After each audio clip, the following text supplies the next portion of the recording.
कमजोर समझकर मास्टर हर दिन झोंगटे पर चिल्लाता था, लेकिन आज झोंगटे ने बैग से गन निकाली और मास्टर को शूट कर दिया। इतना ही नहीं, उसने पूरी क्लास पर गोलियों की बारिश कर दी। अफरा तफरी मच गई, लेकिन उस क्लास से कोई भी जिंदा बाहर नहीं निकल सका। दरअसल झोंगटे पिछले 10 सालों से फेल हो रहा था। इसी वजह से स्कूल में उसकी कोई इज्जत नहीं थी। हालांकि पास होने के लिए वह जी तोड़ मेहनत करता था, मगर उसके हॉस्टल का रूममेट हर रात लड़की लेकर आता, शोर शराबा करता और उसकी पढ़ाई में खलल डालता, जबकि हॉस्टल में बाहर वालों को लाना सख्त मना था। झोंगटे ने ऑनर से उसकी शिकायत भी की, साथ ही बताया कि हॉस्टल के लड़के कॉमन फ्रिज से उसका टिफिन चुरा कर खा जाते हैं, लेकिन ऑनर ने कभी उसकी बात पर ध्यान नहीं दिया। वापस कमरे में लौटा तो देखा कि एक आदमी दरवाजा खोलकर अंदर ही सिगरेट पी रहा था, जबकि हॉस्टल के अंदर धूम्रपान पूरी तरह मना था। झोंगटे ने उसे प्यार से समझाने की कोशिश की, लेकिन उसने उल्टा झोंगटे की ही पिटाई कर दी। हर रोज का अपमान सहते सहते वह तंग आ चुका था। उधर एक दूसरी बिल्डिंग में एक रूम मालकिन को किराएदार की लाश मिली। जांच के दौरान पुलिस को लाश की जेब से कुछ गोलियां मिली। इतनी बड़ी गोलियां डिटेक्टिव एसीओ ने अपने पूरे करियर में कभी नहीं देखी थी। उसने तुरंत डिटेक्टिव ली को बुलाया, क्योंकि वह पहले सेना में स्नाइपर रह चुका था। मौके पर पहुंचकर ली की नजर छत के टूटे हुए हिस्से पर गई। जांच करने पर पता चला कि वहां भारी मात्रा में गोलियां छिपाकर रखी गई थी, लेकिन इसके पीछे की वजह उससे भी ज्यादा चौंकाने वाली थी। इधर स्कूल में नरसंहार करने के बाद अब झोंगटे हॉस्टल वालों को सबक सिखाने आ चुका था। जैसे ही उसका पड़ोसी फिर शोर मचाने लगा, झोंगटे ने उन दोनों पर गोलियों की बौछार कर दी। किसी तरह लड़की बच गई और उसने पुलिस को फोन कर दिया। तभी झोंगटे ने उससे फोन छीन लिया, खुद ही पुलिस को पूरी घटना बताई और अपना हॉस्टल का पता भी दे दिया। इसके बाद जिसने भी उसके साथ बदसलूकी की थी, वह एक एक कर सबको गोलियों से भूनता चला गया। दूसरी तरफ पुलिस हेडक्वार्टर ने हॉस्टल के आसपास मौजूद सभी यूनिट्स को अलर्ट कर दिया। डिटेक्टिव ली भी उसी इलाके में था, इसलिए वह तुरंत घटना स्थल की ओर निकल पड़ा। तब तक झोंगटे कई लोगों को मौत के घाट उतार चुका था। उसने ठान लिया था कि इस हॉस्टल से कोई भी जिंदा बाहर नहीं जाएगा। उसने हॉस्टल के मालिक को भी मार डाला, क्योंकि उसका मानना था कि अगर उसने उसकी शिकायतें पहले सुन ली होती तो आज यह नौबत नहीं आती। इसी बीच शहर के दूसरे हिस्से से भी गोलीबारी की एक और वारदात सामने आती है, जहां एक सिरफिरे ने पूरे परिवार का कत्ल कर दिया था। सिर्फ एक छोटा बच्चा जिंदा बचा। डिटेक्टिव जो उस बच्चे को अपने साथ पुलिस स्टेशन ले जाता है। कातिल भी उसी थाने में मौजूद था। उसे देखते ही बच्चे का खून खौल उठा। उसने डिटेक्टिव जो की पिस्तौल उठाकर उस पर तान दी, लेकिन आखिरी पल में खुद को गोली चलाने से रोक लिया। डिटेक्टिव जो ने उस बच्चे को पाल पोस कर बड़ा किया और अब वही डिटेक्टिव ली के नाम से जाना जाता है। जब तक ली हॉस्टल पहुंचा,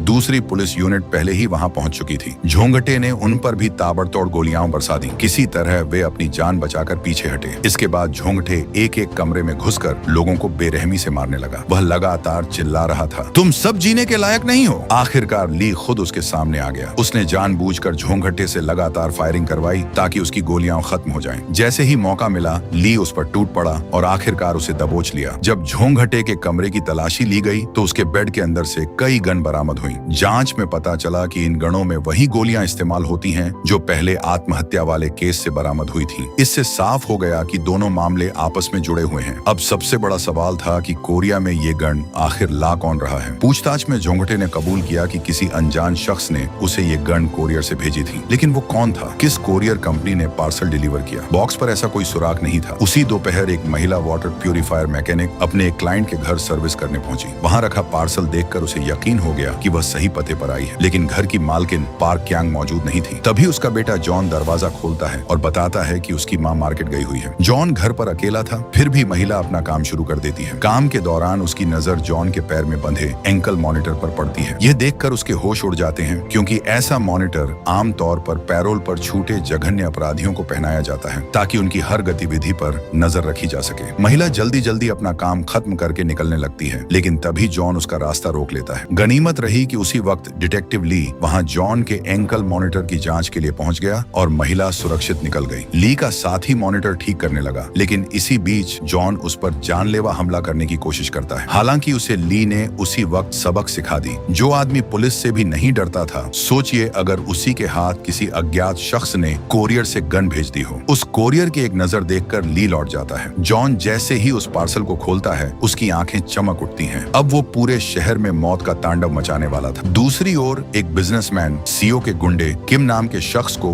बेरहमी से पीट रहे थे। सीओ उसकी बिजनेस प्रॉपर्टी पर कब्जा करना चाहता था। जब किम ने झुकने से इनकार कर दिया तो उन्होंने जबरन उसका पूरा धंधा हथिया लिया। इस साजिश में सीओ के सबसे भरोसेमंद आदमी योंगू का अहम रोल था। उसकी वफादारी से खुश होकर सीओ ने फैसला किया कि अब वही इस बिजनेस को संभालेगा। इसके बाद योंगू के गुंडों ने किम की जमकर पिटाई की और उसे खत्म करने की जिम्मेदारी जोंग मैन को सौंप दी। जोंग मैन, जो सीओ के लिए काम करता था, किम को बोरी में भरकर एक सुनसान जगह ले गया ताकि वहीं उसे मारकर दफना सके। मौत सामने देखकर किम पहले अपनी जान की भीख मांगने लगा। फिर उसने बताया कि सीओ उसका बिजनेस योंगू को देने वाला है, जबकि यही वादा उसने जोंग मैन से भी किया था। ये सुनकर जोंग मैन के मन में शक तो पैदा हुआ, लेकिन उसे लगा कि किम अपनी जान बचाने के लिए झूठ बोल रहा है। तब किम ने आखिरी दांव खेला। उसने कहा कि उसकी कंपनी के बेसमेंट में एक ट्रक बंदूक रखा है। यकीन नहीं है तो उसका सैंपल उसकी कार की डिक्की में रखी है। अगर जोंग मैन जाकर देख ले तो उन्हीं गनों के दम पर वह अपने बॉस सीओ का पूरा साम्राज्य हथिया सकता है। एक पल के लिए जोंग मैन के मन में लालच जरूर आया, लेकिन उसने किम की बात अनसुनी कर दी और वहीं उसे मारकर दफना दिया। अगली सुबह जोंग मैन सीओ से मिलने पहुंचा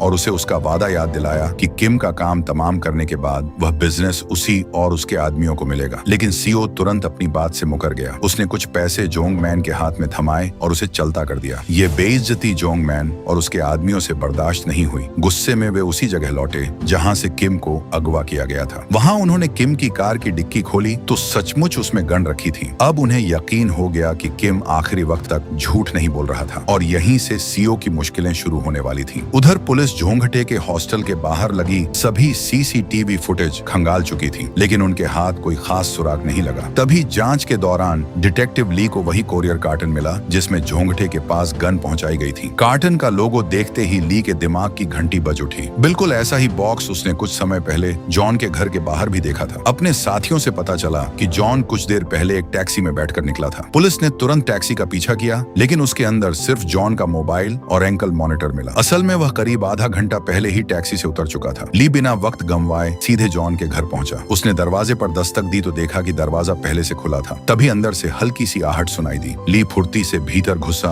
और उस शख्स को दबोच लिया। थोड़ी हाथापाई के बाद उसने उसे आसानी से काबू में कर लिया। पूछताछ में उस शख्स ने अपना नाम मूनबेक बताया। उसने कहा कि वह यहाँ सिर्फ अपना पैकेज लेने आया था। इसी दौरान एक बड़ा खुलासा भी हुआ। पता चला कि ये सारी gun IRU international black market arms group ने चोरी छिपे दक्षिण कोरिया में पहुंचाई थी। उनका पहला डिस्ट्रीब्यूटर पार्टनर किम था, लेकिन डील के कुछ ही दिनों बाद सीओ ने उसकी हत्या करवा दी और पूरा नेटवर्क अपने कब्जे में ले लिया। लेकिन उसे गन्नों के बारे में नहीं पता था। दूसरी तरफ लाख कोशिशों के बावजूद ली को जॉन के घर से कोई ठोस सबूत नहीं मिला। तभी मूनबेक ने बताया कि उसे अलग अलग तरह की गोलियों से भरा एक बॉक्स मिला था जिसमें कई लोगों के नाम और पते लिखे हुए थे। सच जानने के लिए वह उन्हीं पतों में से एक पर पहुंचा। वहां उसने देखा कि एक आदमी बैग लेकर जल्दबाजी में घर से निकला और दरवाजा खुला छोड़ गया। मौका देखकर मून घर के अंदर घुस गया और तलाशी लेने लगा, लेकिन तभी ली भी वहां पहुंच गया। इतने में दरवाजे पर एक और आदमी धमका। मून ने बिना देर किए उस पर हमला कर दिया। कुछ देर तक भाग दौड़ चली और आखिरकार मून की मदद से वह आदमी पकड़ लिया गया। लेकिन पुलिस का असली निशाना अब भी जॉन था, जिसकी लोकेशन CCTV कैमरों के जरिए ट्रैक की जा रही थी। परेशानी बस इतनी थी कि ली के पास उसका पीछा करने के लिए कोई गाड़ी नहीं थी। तभी किस्मत ने साथ दिया। मूनबेक के पास कार थी और वह ली की मदद करने के लिए तैयार हो गया। उस अनजान आदमी को वहीं एक खंभे से बांधकर ली और मून जॉन को पकड़ने निकल पड़े। कार में वही गोलियों से भरा बॉक्स भी था जो मून को मिला था। CCTV कैमरों के जरिए ट्रैक करते करते आखिरकार पता चला कि जॉन पुलिस से भागने के बजाय सीधे गोंगिन स्यूबू पुलिस स्टेशन की ओर जा रहा है। खतरे को भांपते हुए ली ने तुरंत पुलिस स्टेशन में फोन करके सभी को सतर्क रहने और सुरक्षा बढ़ाने की चेतावनी दी। लेकिन इससे पहले कि कोई तैयारी कर पाता, जॉन पुलिस स्टेशन के अंदर घुस चुका था। उसी वक्त ली भी बाहर पहुंच गया। वह एक ऑफिसर से हथकड़ी लेकर मून के हाथों में डाल ही रहा था कि तभी अंदर से गोलियों की तड़तड़ाहट गूंज उठी। जॉन ने उन 2 प्रोबेशन ऑफिसर्स को निशाना बना लिया था जो हर दिन फोन करके उसकी निगरानी करते थे। आज वह उनसे अपना हिसाब चुकता करने आया था। अगले ही पल उसने उन पर अंधाधुंध गोलियां बरसा दी। जॉन के लिए यह सब आसान था क्योंकि वह पहले सेना में रह चुका था। दूसरी तरफ पुलिस के पास सिर्फ रिवॉल्वर थी जो उसकी ऑटोमेटिक असॉल्ट राइफल के सामने बिल्कुल बेबस साबित हो रही थी। हालांकि पुलिस के पास कुछ ऑटोमेटिक गन जरूर थी जो झोंघटे के पास से बरामद होकर एविडेंस रूम में रखी थी, लेकिन उनकी गोलियां मून की कार में थीं, जबकि सभी पुलिसकर्मी स्टेशन के अंदर फंसे हुए थे। जॉन बाहर से लगातार गोलियां बरसाकर उन्हें असली डर का एहसास करा रहा था। जरा सी गलती उनकी जान ले सकती थी। इसके बावजूद डिटेक्टिव ली ने अपनी जान जोखिम में डाल दी। वह गोलियों की बौछार के बीच से निकलता हुआ किसी तरह एविडेंस रूम तक पहुंच गया। इस दौरान बाकी कर्मचारियों को बाहर निकलने का मौका मिल गया। सिर्फ एक ऑफिसर वहीं रुका जिसे गोली लग चुकी थी। उसने अपनी जान की परवाह की बिना जॉन का ध्यान भटकाए रखा ताकि उसके साथी को गोली चलाने का मौका मिल सके, लेकिन उसका निशाना चूक गया और गोली जॉन के चेहरे को छूती हुई निकल गई। गुस्से से बौखलाया जॉन जैसे ही दोबारा खड़ा हुआ, उसी पल ली ने एंट्री मारी। उसने बिना एक पल गंवाए फायर किया और जॉन को वहीं ढेर कर दिया। अगर उस वक्त ली ने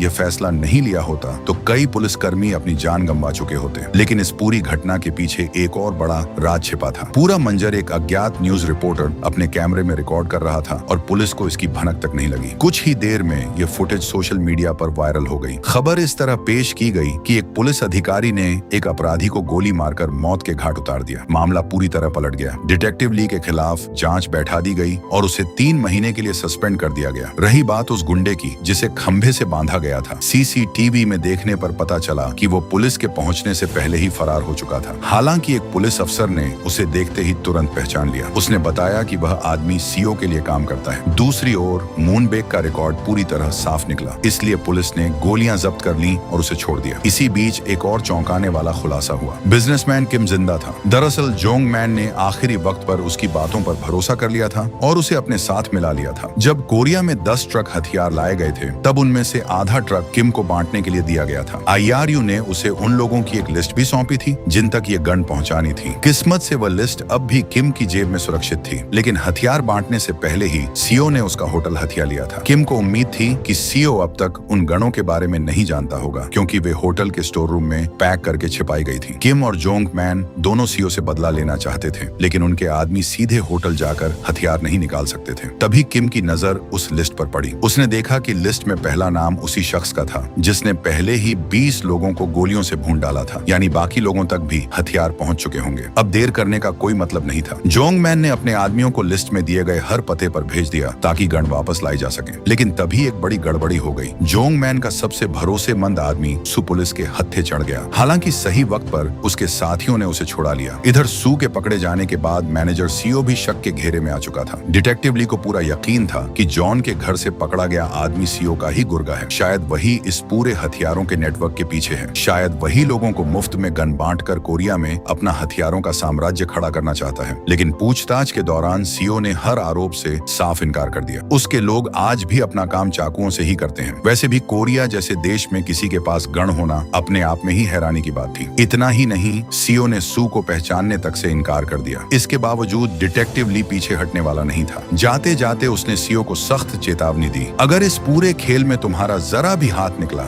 तो इस बार तुम बच नहीं पाओगे। उधर एक हाई स्कूल में कुछ लड़के अपने क्लासमेट ग्यूजन को बेरहमी से धमका रहे थे। वजह सिर्फ इतनी थी कि उसने स्कूल की लड़कियों की अश्लील तस्वीरें उनकी मर्जी के मुताबिक नहीं खींची थी। तभी ग्यूजन का दोस्त सियांगजून हांफता हुआ वहां पहुंचा। दरअसल उसे सजा दी गई थी कि जब तक वह सिगरेट लाकर नहीं देगा तब तक उसके दोस्त की पिटाई होती रहेगी। इस पूरी घटिया हरकत के पीछे मायोल का सिर्फ एक ही मकसद था, बाइक खरीदना। इसके लिए वह स्कूली लड़कियों की आपत्तिजनक तस्वीरें ऑनलाइन बेचता था और सियांगजून से जबरदस्ती फर्जी सोशल मीडिया अकाउंट बनवाता था। ग्यूजन और सियांगजून दोनों उससे तंग आ चुके थे। जब तस्वीरों वाला खेल ज्यादा नहीं चला तो मायोल ने ग्यूजन से उसकी मां का ID कार्ड चुरा कर लाने को कहा ताकि वह ब्लैक मार्केट से लोन ले सके। लेकिन ग्यूजन ने ID चुराने के बजाय उसे कुछ पैसे दिए और साफ कह दिया, मेरी माँ दिन रात मेहनत करके कमाती है, मैं उनका ID कभी नहीं चुरा सकता। ये सुनते ही मायोल आग बूला हो गया। उसने ग्यूजन को बेरहमी से पीटा और धमकी दी, अगली बार अपनी माँ का ID लेकर आना वरना जान से मार दूंगा। इस लगातार हो रही गुंडागर्दी से तंग आकर ग्यूजन ने स्कूल जाना ही छोड़ दिया। लेकिन बदमाशों ने उसका पीछा नहीं छोड़ा। वे लगातार मैसेज करके धमकाते रहे कि अगर वह ID लेकर स्कूल नहीं आया तो वे उसकी माँ के रेस्टोरेंट तक पहुंच जाएंगे। तो ग्यूजन मजबूरी में दोबारा स्कूल के लिए निकल पड़ा। लेकिन रास्ते में उसे एक ऐसा कोरियर मिला जो पूरी कहानी का रुख बदलने वाला था। उसी दिन स्कूल का हर एग्जिट गेट किसी ने लॉक कर दिया था। बच्चे ही नहीं, टीचर्स भी समझ नहीं पा रहे थे कि आखिर हो क्या रहा है। दूसरी तरफ कुछ बदमाश लड़के सियांगजून की बेरहमी से पिटाई कर रहे थे। वजह सिर्फ इतनी थी कि वह 20 मिनट तक उनकी नजरों से ओझल रहा था। वे बार बार उससे एक ही सवाल पूछ रहे थे, कहाँ गया था, क्या करने गया था, और हर जवाब के बदले उसे लात घूंसों से पीटते जा रहे थे। उसे पिटता देख ग्यूजन भागकर अपने बैग से गन निकालने दौड़ा, लेकिन मायोल पहले ही उसकी गन चुरा चुका था। उन्हें लगा कि ये सिर्फ नकली गन है जो डराने के लिए लाई गई है। मायोल ने जैसे ही गन गजिन की तरफ तानी, उसके चेहरे का रंग उड़ गया। वह गिड़गिड़ाने लगा, ट्रिगर मत दबाना। तभी बगल की क्लास से गोलियों की गूंज सुनाई दी। शियोंगजुन के सिर पर खून सवार हो चुका था। कल तक जो उसे रोज अपमानित करते थे, आज उनके हलक से आवाज तक नहीं निकल रही थी। शियोंगजुन किसी को बख्शने के मूड में नहीं था। जो भी सामने आया उसे गोलियों से छलनी कर दिया। यह देखकर मायोल के होश उड़ गए, क्योंकि सबसे ज्यादा वही शियोंगजुन को तंग करता था। लेकिन शियोंगजुन ने उसे खुद मारने के बजाय यह मौका गजिन को दिया। इससे पहले ही वह स्कूल के सभी एग्जिट गेट लॉक कर चुका था। जान बचाने के लिए सभी छात्र मेन गेट की तरफ भागे, लेकिन वहीं जाकर फंस गए। तभी पीछे से शियोंगजुन आ धमका और पूरी मैगजीन उन पर खाली कर दी। तब तक इस नरसंहार की खबर पुलिस तक पहुंच चुकी थी। डिटेक्टिव ली और मूनबैग तुरंत स्कूल पहुंच गए, लेकिन हालात अब पूरी तरह बेकाबू हो चुके थे। दोनों ने कांच का दरवाजा तोड़कर कई बच्चों को सुरक्षित बाहर निकाला। ली भागता हुआ स्कूल के अंदर घुस गया, जबकि मूनबैग की नजर एक छात्र के हाथ में रिवॉल्वर पर पड़ी। हैरानी की बात यह थी कि उसने उसे अनदेखा कर दिया। उधर स्कूल के अंदर अभी भी दर्जनों छात्र फंसे हुए थे और शियोंगजुन उन्हें ढूंढ ढूंढ कर मार रहा था। आखिरकार सभी बच्चे लाइब्रेरी में जाकर छिप गए, लेकिन शियोंगजुन वहां भी पहुंच गया। उसे सिर्फ 3 लोगों की तलाश थी, मायोल और उसके 2 साथी। उसकी शर्त साफ थी, अगर वे तीनों सामने आ जाएं तो बाकी सभी की जान बख्श दी जाएगी। तभी एक टीचर भी वहां पहुंच गए, लेकिन शियोंगजुन उन पर भी टूट पड़ा, क्योंकि उसने सैकड़ों बार उनसे मदद मांगी थी, मगर किसी ने उसकी एक नहीं सुनी। उसकी नजर में उसकी बर्बाद जिंदगी के जिम्मेदार वही लोग थे। इतने में एक छात्र ने डर के मारे मायोल के एक साथी की छिपने की जगह बता दी। शियोंगजुन तुरंत शॉटगन लेकर अंदर घुसा। उसे देखते ही अलमारियों के पीछे छिपे लड़कों की रूह कांप गई। आखिरकार उसने मायोल को ढूंढ निकाला और उस पर 3-4 गोलियां दाग दी। फिर भी मायोल किसी तरह बच निकला, लेकिन अब उसकी बचने की उम्मीद लगभग खत्म हो चुकी थी। तभी डिटेक्टिव ली और मूनबैग वहां पहुंच गए। ली ने फुर्ती दिखाते हुए शियोंगजुन को दबोच लिया, लेकिन खेल अभी खत्म नहीं हुआ था। अब ग्यूजिन की गन सीधे मायोल पर तनी हुई थी, मगर आखिरी पल में ग्यूजिन ने खुद पर काबू पा लिया और यही फैसला उसे हत्यारा बनने से बचा गया। उधर मूनबैग के पास जो एड्रेस लिस्ट थी उसे वो पहले ही फेंक चुका था, लेकिन उसे कई पते याद थे। ली के कहने पर उसने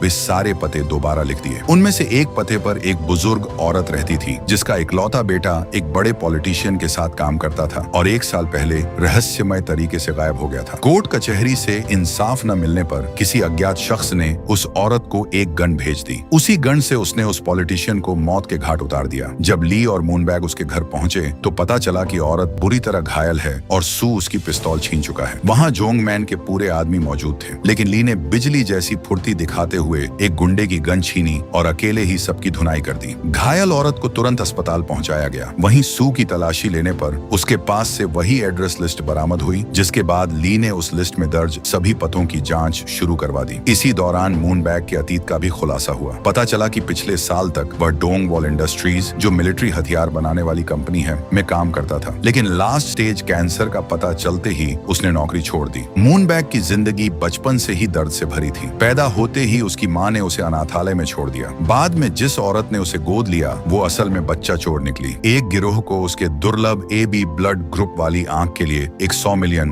वॉन का सौदा मिला और उसकी एक आंख निकालकर बेच दी गई। इसके बाद उसी औरत ने उसे एक अमेरिकी ऑर्गन ट्रैफिकिंग गिरोह को बेच दिया। उसका ऑपरेशन शुरू ही होने वाला था कि तभी FBI ने छापा मारकर उसकी जान बचा ली। ये सब सुनकर ली को पहली बार मूनबैग पर तरस आने लगा, लेकिन असली झटका अभी बाकी था। शहर में फ्री में गन बांटने के पूरे खेल के पीछे मूनबैग का ही हाथ था। दूसरी ओर किम के पास छिपे गनों के स्टॉक को लेकर बॉस जैक का दबाव लगातार बढ़ रहा था। अगर वो हथियार किसी और के हाथ लग जाते तो जैक उन सबको जिंदा नहीं छोड़ता। अपनी इसी गलती पर मूनबैग ने बिना एक पल गंवाए उस आदमी को गोली मार दी जिसने यह गड़बड़ की थी। एक शाम जैक अमेरिका के एक गैंग को गन सप्लाई करने पहुंचा, लेकिन यह कोई साधारण डील नहीं बल्कि उसे मारने के लिए बिछाया गया जाल था। दरअसल यही वही गैंग था जिसे सालों पहले ऑर्गन ट्रैफिकिंग के आरोप में FBI ने पकड़ा था। हालांकि उसका सरगना किसी तरह बचकर भाग निकला था। तभी मूनबैग वहां पहुंच गया। उसने अकेले अपनी पिस्तौल के दम पर जैक के दुश्मनों का सफाया कर दिया। हालांकि इस मुठभेड़ में वह खुद भी बुरी तरह घायल हो गया। उसकी बहादुरी से प्रभावित होकर जैक ने उसे अपने गैंग में शामिल कर लिया और उसकी खोई हुई आंख की जगह एक नकली नीली आंख भी लगवा दी। अब जैक का अगला निशाना था कोरिया में गन बिजनेस फैलाना। इसके लिए मूनबैग ने एक खतरनाक प्लान बनाया। उसका कहना था कि समाज के सताए हुए लोगों तक मुफ्त में गन पहुंचाई जाए। जब पूरे देश में गोलीबारी और दहशत फैलेगी तो जनता खुद सरकार पर गन को लीगल करने का दबाव बनाएगी। इसी योजना के तहत कोरिया में हथियारों से भरे 10 ट्रक भेजे गए। उधर सीओ डर के मारे अपने पास मौजूद सारी गन ली के हवाले कर देता है, लेकिन झूठ बोलता है कि ये हथियार उसे किम के होटल के बेसमेंट से मिले हैं। उसका इनसे कोई लेना देना नहीं है। पुलिस को पहले से शक था कि किम ही कुरियर के जरिए लोगों तक गन पहुंचा रहा था। वहीं ली ने जिन पतों की लिस्ट तैयार करवाई थी उनके CCTV फुटेज खंगालने पर पता चला कि आधे घरों से कोई पहले ही नकली पुलिस बनकर गन ले जा चुका था। असल में ये काम जोंगमैन के आदमियों ने किया था। दूसरी तरफ जोंगमैन भी सीओ से बदला लेने की तैयारी कर चुका था। जिस तरह सीओ ने किम का कारोबार हड़प लिया था, अब वह भी सीओ का पूरा साम्राज्य हथियाना चाहता था। तभी अचानक सीओ वहां आ धमका। उसे किम के फोन का लॉक खोलने के लिए उसकी उंगलियों की जरूरत जरूरत थी, इसलिए उसने कब्र खुदवाकर उंगलियां निकलवाई। लेकिन सीओ को कहां पता था कि किम अभी जिंदा है। किम नकली उंगलियों का डिब्बा लेकर जोंग मैन के भेष में सीधे सीओ के ठिकाने पर पहुंच गया और मौका मिलते ही उसे गोली मार दी। जवाबी फायरिंग में किम भी मारा गया। ये खबर मिलते ही जोंग मैन आगबूला हो गया। उसने योंगू के आदमियों का सफाया कर दिया और वहां रखा सारा पैसा लूट लिया। उधर ली को भी पता चल गया कि मरने वाला असल में किम था। वह तुरंत मौके पर पहुंचा और मुठभेड़ के बाद घायल जोंग मैन को गिरफ्तार कर लिया। इसके बाद पुलिस ने मीडिया में यह खबर फैला दी कि अवैध गन बांटने वाला गिरोह पकड़ा जा चुका है। ये सुनते ही जेक भड़क उठा, क्योंकि अब CIA के इस मामले में दखल देने का खतरा बढ़ गया था। जांच आगे बढ़ी तो पता चला कि इस पूरे नेटवर्क के पीछे इंटरनेशनल राइफल यूनियन IRU अंतरराष्ट्रीय हथियार तस्कर संगठन है। अमेरिकन नेताओं का संरक्षण मिलने की वजह से यह संगठन सालों से कानून की पकड़ से बाहर था। अब तक करीब 3000 गन कोरिया में पहुंचाई जा चुकी थी, जिन्हें ब्लू ब्राउन लोगों में बांट रहा था। जांच के दौरान ली को पता चला कि इन सभी गनों में एडवांस GPS चिप लगी हुई है। इतना ही नहीं, ये गन पीड़ित के हैक किए गए मोबाइल फोन के जरिए उनकी बातचीत तक सुन सकती थी। इसी बीच एक पुराने मर्डर केस की सच्चाई सामने आई। जिस आदमी की हत्या हुई थी वो कोई आम इंसान नहीं, बल्कि बेबी बॉक्स से बच्चों को चुराने वाला अपराधी था। शक था कि उसे उसी के किसी पीड़ित बच्चे ने बड़ा होकर मौत के घाट उतारा है, और वह बच्चा कोई और नहीं बल्कि मूनबैग था। यही वजह थी कि उसने जेक को कोरिया में मुफ्त गन बांटने का आइडिया दिया था। उसकी सोच साफ थी, जिस देश ने उसका बचपन छीन लिया वह उस देश को तबाह कर देगा। तभी कोरियन इंटेलिजेंस एजेंसी का सिस्टम हैक हो गया। मूनबैग ने ली को खबर दी कि उसका पुराना दोस्त सार्जेंट जो कोई बड़ा कदम उठाने वाला है। दरअसल जो कि बेटी को एक स्कैम कंपनी ने अपार्टमेंट दिलाने के नाम पर ठग लिया था। इंसाफ न मिलने से तंग आकर उसने आत्महत्या कर ली। मूनबैग ने जो तक उस स्कैमर की पूरी जानकारी और एक गन पहुंचा दी, जो ने स्कैमर्स पर अंधाधुंध गोलियां बरसा दी और उनमें से एक को पकड़कर सरेआम गन पॉइंट पर ले लिया। इस पूरे घटनाक्रम का लाइव प्रसारण खुद मूनबैग करवा रहा था। ली ने किसी तरह जो को समझाने की कोशिश की, जिससे छिड़कर मूनबैग ने ली पर गोली चला दी, अपने बेटे को बचाने के लिए जो खुद उन गोलियों के सामने आ गया। उन्हें मारने के बाद मूनबैग लाइव प्रसारण पर ऐलान किया कि जिसके साथ भी अन्याय होगा मैं उसे गन दूंगा। मेरे वेबसाइट पर विजिट करके गन ऑर्डर कीजिए। मूनबैग के इस ऐलान का असर पूरे देश में आग की तरह फैल गया। एक पीड़ित महिला ने कोर्ट के अंदर घुसकर हल्की सजा पाने वाले रेपिस्ट को गोली मार दी। जगह जगह गन को लीगल करने की मांग उठने लगी। एक सर्वे में 40% लोग इसके समर्थन में दिखाई दिए। हालात इतने बिगड़ गए कि सरकार को पूरे देश में इमरजेंसी लागू करनी पड़ी। 15 दिन बाद ली अस्पताल से डिस्चार्ज हुआ। तब तक करीब 15,000 लोग और गन ऑर्डर कर चुके थे। उधर मूनबैग उर्फ ब्लू ब्राउन को कोरिया का पूरा बिजनेस संभालने के लिए नया पार्टनर चाहिए था। उसने सभी दावेदारों के बीच एक गन फेंकते हुए कहा, जो जिंदा बचेगा वही मेरा पार्टनर होगा। एक आदमी ने गन उठाकर उसी पर तान दी, लेकिन गन खाली निकली। अगले ही पल बाकी सभी को मार दिया गया और वही आदमी उसका नया पार्टनर बन गया। इसी दौरान 10,000 प्रदर्शनकारियों की भीड़ के बीच हथियारों से भरा एक ड्राइवरलेस ट्रक पहुंच गया। ब्लू ब्राउन ने ऐलान कर दिया, जिसे गन चाहिए वो खुद उठाकर ले जाए। देखते ही देखते भीड़ ट्रक पर टूट पड़ी। हालात काबू से बाहर होते देख स्पेशल फोर्स को बुलाना पड़ा। इसी अफरा तफरी में ली और ब्लू ब्राउन के लोगों के बीच जबरदस्त गोलीबारी शुरू हो गई। आखिरकार ली धुएं के बीच ब्लू ब्राउन तक पहुंच गया, लेकिन चारों तरफ आम लोग मौजूद थे, इसलिए दोनों में से कोई भी गोली चलाने की हिम्मत नहीं कर पा रहा था। तभी ब्लू ब्राउन धुएं का फायदा उठाकर गायब हो गया। अगले ही पल एक गोली सीधे उसे आ लगी। उसके गिरते ही भगदड़ मच गई और लोग एक दूसरे पर गोलियां चलाने लगे। यह गोली किसने चलाई सीरीज में कभी नहीं बताया गया, लेकिन इशारा साफ था कि इसके पीछे जेक का हाथ हो सकता है। उसने पहले ही मूनबैग को चेतावनी दी थी कि मिशन में कोई गलती बर्दाश्त नहीं की जाएगी। वैसे भी मूनबैग लास्ट स्टेज कैंसर से जूझ रहा था और मरने से पहले कोरिया को अपने हिसाब से बराबरी वाला समाज बनाना चाहता था। भगदड़ के बीच एक मासूम बच्चा फंस गया। डिटेक्टिव ली ने बिना एक पल गंवाए अपनी गन फेंक दी और बच्चे को अपनी बाहों में छिपाकर तब तक उसकी रक्षा करता रहा जब तक हालात शांत नहीं हो गए। यही पल उसे पूरे देश के लिए शांति का प्रतीक बना गया। ली से प्रेरित होकर लोगों ने अपनी गण सरकार को लौटानी शुरू कर दी और देश धीरे धीरे सामान्य होने लगा। लेकिन कहानी यहीं खत्म नहीं हुई। वह रिपोर्टर जो अब तक मूनबैग की हर घटना को वायरल करता आया था, भगदड़ का असली वीडियो भी प्रसारित करना चाहता था। अगर वह वीडियो सामने आ जाता तो यह सच उजागर हो जाता कि ब्लू ब्राउन को किसने मारा था। इसलिए सच को हमेशा के लिए दफन करने के लिए वहां काम करने वाली एक सफाई कर्मचारी ने उस रिपोर्टर को मौत के घाट उतार दिया। दोस्तों, आपको यह कहानी अच्छी लगी तो वीडियो को लाइक करके जाना।